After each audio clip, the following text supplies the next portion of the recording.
Monsieur le Président, Madame la Ministre, Monsieur le Ministre, mes chers collègues, en tant que législateurs, nous devons dire si les libertés individuelles doivent s'effacer devant l'intérêt général que présenterait une telle application.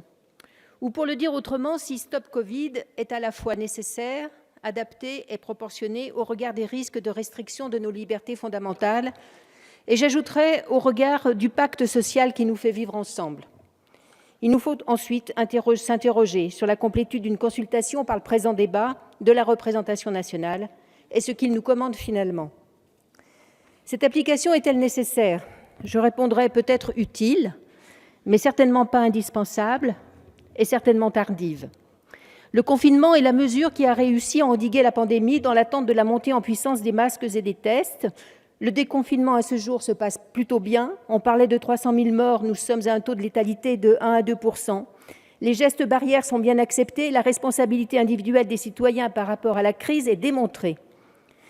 Les épistémologistes, Monsieur le Ministre, seront toujours favorables à un dispositif qui, à la marge, peut aider à prévenir des infections. Mais la décision politique ne peut se réduire à l'expression des experts et être dictée par le seul tempo sanitaire. Cette application est-elle adaptée? Au milieu urbain, certainement. Au secteur d'affluence, oui. Moins dans un milieu rural où elle se heurterait à l'identification quasi assurée des personnes positives au Covid-19. Une adaptation donc limitée à un type de territoire, à la nature des réunions, mais aussi à un type de population éloignée du numérique. Cette application est-elle proportionnée? Cette application défend le droit à la santé et à la vie. Ce sont des droits fondamentaux et la nation doit en effet les garantir. C'est son objectif affiché. Mais les risques de réidentification des pseudonymes, de cyberattaques sur des données très sensibles de santé ont fait que des États tels que l'Allemagne, la Suisse et d'autres se sont détournés de l'application Bluetooth. En revanche, comme je l'ai dit, les mesures barrières fonctionnent bien. L'attention des citoyens ne doit pas en être détournée. Et c'est ce civisme-là qu'il nous faut encourager par l'accessibilité et le prix très réduit des produits barrières. Enfin et surtout, n'est-elle pas à terme, peut-être pas avec ce gouvernement que je considère démocrate, le prélude à une mise sous surveillance des citoyens, insidieuse parce qu'introduite par le volontariat? Au nom de la santé publique, le Covid ne vient-il pas installer la défiance et la désocialisation, où l'autre est vu comme une menace et non comme un partenaire? Comme le disait un historien israélien dont je n'ai plus le nom, en plus de savoir sur quelle touche le doigt appuie, on veut savoir désormais à quelle température il le fait. Où s'arrêtera-t-on? Ce débat montre combien la dimension éthique et politique des projets technologiques est majeure et combien elle est maltraitée ici, malgré la bonne volonté de chacun, y compris la vôtre, Monsieur le Ministre. L'urgence commanderait donc cette première action de l'État consistant à faire parler des machines ensemble sur les données sensibles de la santé. Savoir tout sans savoir qui. Les principes fondamentaux autour du numérique doivent être posés par le législateur, c'est son rôle. Si nous voulons être en capacité de protéger nos concitoyens de la dictature du numérique, et ce n'est pas un vain mot. Ce qui nous taraude finalement, tous ici, dans l'examen de ce projet, de ces projets, sauf à faire une confiance aveugle dans les nouvelles technologies, c'est ce que nous ne savons rien du fonctionnement de ces applications, dont l'essentiel est ailleurs, dans les décrets d'ailleurs, que nous ne voyons pas, que nous n'examinons pas et qui n'est toujours pas établi et qui nous n'est pas proposé à la consultation. Nous ne savons rien du contenu des algorithmes sur lesquels nous devrions auditionner des spécialistes, de l'effectivité des contrôles qui devraient en outre être renforcés auprès des autorités indépendantes, de la société civile et du juge. Nous vérifions sagement, Madame la Ministre, que les droits édictés sont protégés, mais nous savons tous l'écart qui existe entre cette formulation et son caractère effectif. Je ne pense pas que la lumière naîtra de ce débat justifié finalement parce que l'État s'engage. Je pense que la prudence pourrait être entendue. Je pense que vous êtes nourris de bonnes intentions. Mais je ne souhaite pas que l'État s'engage dans cette voie sans avoir interrogé avec nous les fondamentaux qui lient le numérique à notre contrat social.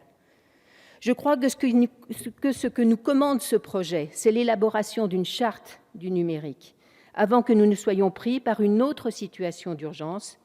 Il est donc urgent d'attendre. Je vous remercie. Madame la garde des Sceaux, Monsieur le ministre, Madame la présidente, mes chers collègues, oui, on peut rappeler effectivement que la loi du 11 mai dernier a autorisé la mise en place de 2 systèmes d'information afin de rassembler les données permettant d'identifier et de répertorier les personnes malades du Covid. Si elle a été validée par le Conseil constitutionnel, elle n'en comporte pas moins des dispositions qui heurtent nos grands principes. Aujourd'hui, le gouvernement donc nous demande de se prononcer sur un dispositif opérationnel qui vient les compléter et qui est une application de traçage automatisé des contacts. Si le gouvernement nous interroge sur ce dispositif, il a été quand même fermé, je tiens à le rappeler ici, lors de la discussion il y a quelques jours sur les principes de traçage qu'autorise désormais la loi, alors que bon nombre d'amendements visaient seulement à rappeler les principes en matière de droit médical et de protection des données personnelles. Un refus net a été opposé aux députés et aux groupes qui s'attachaient à ne pas déroger au droit commun. Accepter donc des amendements fondants et rappelant des principes, ce n'est pas dénaturer un texte, mes chers collègues, ou affaiblir l'exécutif. C'est le corollaire d'une prise de décision collective, particulièrement dans ces conditions aujourd'hui.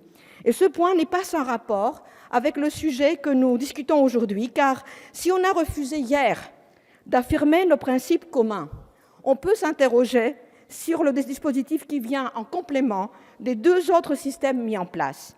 Aujourd'hui, l'exécutif vient de solliciter notre vote, qu'il s'est acquis de par le fait majoritaire. La CNIL a donné un avis favorable au projet de décret avec, il est vrai, quelques conditions.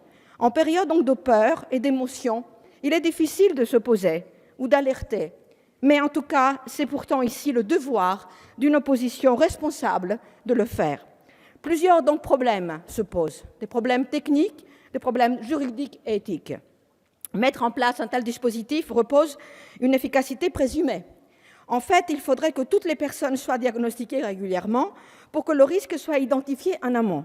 Il faudrait atteindre 80% des citoyens porteurs d'un mobile connecté avec son Bluetooth pour espérer un traçage efficace.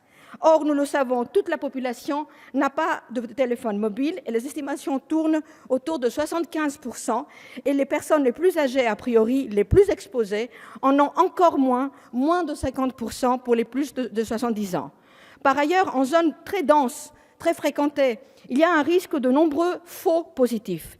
De plus, le téléchargement reste volontaire et le fait que chacune et chacun n'a aucune obligation d'avoir constamment son mobile avec soi, et d'ailleurs heureusement, sont de nature à faire douter de l'efficacité finale. À l'inverse, la fausse sécurité que l'application peut faire présumer en laissant croire qu'on trace les porteurs, leurs contacts et qu'on maîtrise la possible chaîne de contamination pourrait se révéler être contre-productive. Cela survient dans un contexte où bon nombre de nos concitoyens restent préoccupés par l'accès aux masques, qui sont encore parfois difficiles à trouver et dont les prix sont élevés. Je note que cette application sera disponible plus de 15 jours après le début du confinement, ce qui rend également d'autant plus légitimes les interrogations sur le bien-fondé juridique et éthique d'un tel suivi.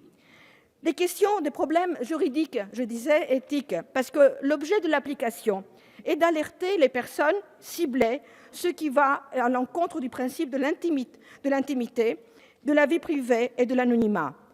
Que l'on veuille ou non, les personnes visées seront un peu plus transparentes. Les mesures de suivi numérique et la constitution des fichiers mentionnés ou logés chez l'utilisateur sont par nature susceptibles de présenter un risque d'atteinte aux droits des autres. Le nouveau type de surveillance individuelle sera rendu possible sans qu'on le sache si celui-ci s'avère nécessaire et de surcroît efficace pour circonscrire une pandémie pour laquelle bon nombre de pays moins outillés technologiquement et sanitairement que le nôtre paraissent s'être montrés beaucoup plus efficients. Il n'y a pas de technologie sans risque.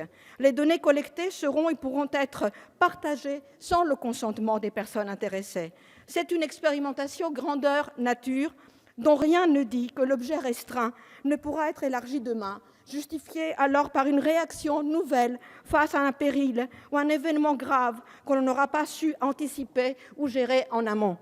À tout au moins, l'instauration d'un tel dispositif qu'on l'on s'apprête à généraliser aurait mérité préalablement une expertise collective, transparente, contradictoire, ce qui n'a pas été le cas et qui ne le sera pas. Alors, vous comprenez, pour toutes ces raisons, les députés socialistes, moi-même, nous voterons contre ce principe d'une telle application dont ni l'efficacité ni le respect partiel des droits des individus ne sont véritablement garantis. Merci, Monsieur le Président. Madame la Ministre, la gestion de cette crise sans précédent a créé un climat de peur prompt à forcer l'acceptation de la limitation des libertés individuelles. Les Français ont d'ailleurs accepté de façon assez incroyable le confinement. Mais face à l'angoisse légitime de la population, il est nécessaire de faire entendre une voix soucieuse du respect des libertés individuelles. C'est en fait un devoir, a fortiori dans un contexte de crise où la tentation peut exister de prolonger au-delà d'une situation exceptionnelle un dispositif exceptionnel. Et nous le savons tous, les démocraties ont parfois du mal à rendre les libertés confisquées en temps de crise. C'est donc un devoir, car l'urgence aujourd'hui est ailleurs et que nous perdons du temps et des moyens précieux pour la mise en œuvre d'une application dont nous ne maîtriserons pas les usages et détournements, alors que son efficacité dans la lutte contre le Covid reste à prouver. En admettant que les problèmes techniques de fiabilité et d'efficacité soient levés, Stop Covid ne peut être utile que si les personnes peuvent être testées. Voyons donc déjà si l'État est en capacité de tester la population, comme le gouvernement l'a annoncé. Voyons aussi, et c'est déterminant, comment se passe le déploiement des brigades sanitaires sans lesquelles le dispositif est inopérant. Voyons enfin comment éviter que pour ceux qui installent l'application ne se développe un faux sentiment de sécurité, portant un risque de baisse de vigilance sur les gestes barrières si essentiels contre la propagation du virus. Efficacité approuvée donc, mais atteinte aux libertés des individus et risque de détournement démontré. En effet, quid du consentement éclairé dans la collecte de données lorsque le dispositif, par une pression sociale trop importante, une pression d'un employeur, d'une collectivité, obligera la personne à utiliser l'application pour avoir accès à des droits, des lieux, son travail, voire à un test. Quid des failles de sécurité permettant de fausser le suivi de l'épidémie, voire de piéger des personnes à leur insu, de collecter leurs données sensibles de santé pour les revendre à des organismes peu scrupuleux. Ce n'est pas de la science-fiction. Comme le démontre de façon très pédagogique la note du collectif Risque Traçage, qui regroupe des chercheurs de l'INRIA, car le débat y fait rage aussi, du CNRS, de l'EPFL et de l'Université de Waterloo au Canada. Quid de la collecte et de l'utilisation des données qui, pseudonymisées, peuvent par plusieurs recoupements perdre leur anonymisation? Quid enfin du risque d'instauration des conditions techniques d'une surveillance et d'un traçage généralisé de la population?